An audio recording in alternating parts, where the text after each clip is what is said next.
আসসালামু আলাইকুম প্রিয় তৃতীয় শ্রেণীর শিক্ষার্থী বন্ধুরা, কেমন আছো তোমরা? আশা করি ভালো আছো। তো আজকে আমি তোমাদের সাথে আলোচনা করব তোমাদের তৃতীয় শ্রেণীর দ্বিতীয় প্রান্তিক মূল্যায়ন পরীক্ষার বাংলাদেশ ও বিশ্ব পরিচয় প্রশ্ন নিয়ে।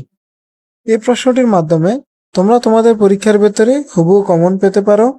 আর এই প্রশ্নের উত্তর সহ আমি কমেন্ট বক্সে দিয়ে দেব, তোমরা অবশ্যই সেগুলো সংগ্রহ করবে। আর এই চ্যানেলে যারা নতুন আছো অবশ্যই চ্যানেলটাকে সাবস্ক্রাইব করবে এবং এই ভিডিওটা তোমাদের বন্ধু বান্ধবদের নিকট শেয়ার করবে, যাতে সবাই ভিডিওটা দেখে উপকৃত হতে পারে। তো চলো শিক্ষার্থীরা, আমরা আজকের ক্লাসটা শুরু করে দেই। তো দেখো শিক্ষার্থীরা, তোমাদের 2 ঘন্টা 30 মিনিট পরীক্ষার ভেতরে 1 নংয়ে থাকবে সঠিক উত্তর।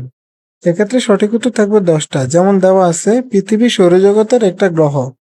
এটা কিন্তু পৃথিবী সৌরজগতের একটা গ্রহই হবে, উপগ্রহ হবে না।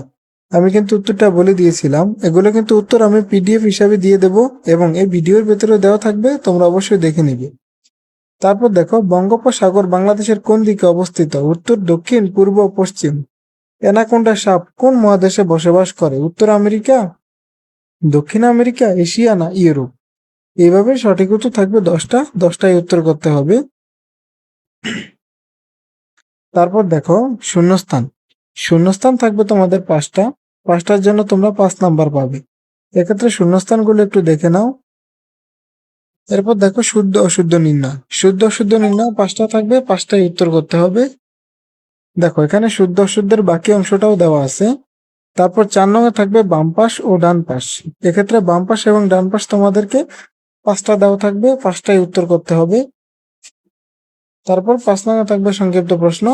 এই সংক্ষিপ্ত প্রশ্নগুলো কিন্তু উত্তর করতে হবে 5টা। এবং 6 নঙে বর্ণনামূলক প্রশ্ন।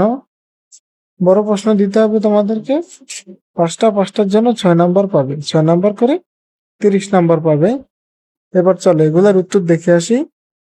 প্রিয় শিক্ষার্থীরা, এক নজরে এই উত্তরগুলো একটু দেখে নাও।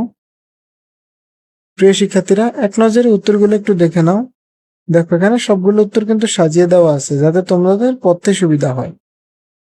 দেখো একটু বোল্ড করে দিয়ে রেখেছি যাতে তোমাদের পড়তে সুবিধা হয়। উত্তরগুলো একটু ভালোভাবে দেখো। আমি কিন্তু খুব সুন্দরভাবে সাজিয়ে দিয়েছি। এরপর দেখো শূন্যস্থান। শূন্যস্থানের উত্তরগুলো দেখো। এবার শূন্যস্থানের পরে দেখো শুদ্ধ অশুদ্ধ নির্ণয়ের উত্তর। দেখো এখানে 5টা শুদ্ধ অশুদ্ধেরই উত্তর দেওয়া আছে। তারপর দেখো বাম পাশ এবং ডান পাশের উত্তরগুলো। এখানে বাম পাশ এবং ডান পাশের উত্তরগুলো দেখে নাও। তারপর দেখো সংক্ষিপ্ত প্রশ্ন। এখানে সংক্ষিপ্ত প্রশ্ন 5 নঙের ক নাম্বারের উত্তর, খ নাম্বারের উত্তরও দেওয়া আছে। এরপর দেখো গ নাম্বারটা। তারপরে ঘ নাম্বার, ও এবং চ নাম্বার দেখো। গহ, ও, চ। এরপর আছে 6 নাম্বার। তারপরে বর্ণনামূলক প্রশ্নগুলো দেওয়া আছে। দেখো বর্ণনামূলক প্রশ্নগুলো দেখে নাও। এরপর গ নাম্বারটা দেখো।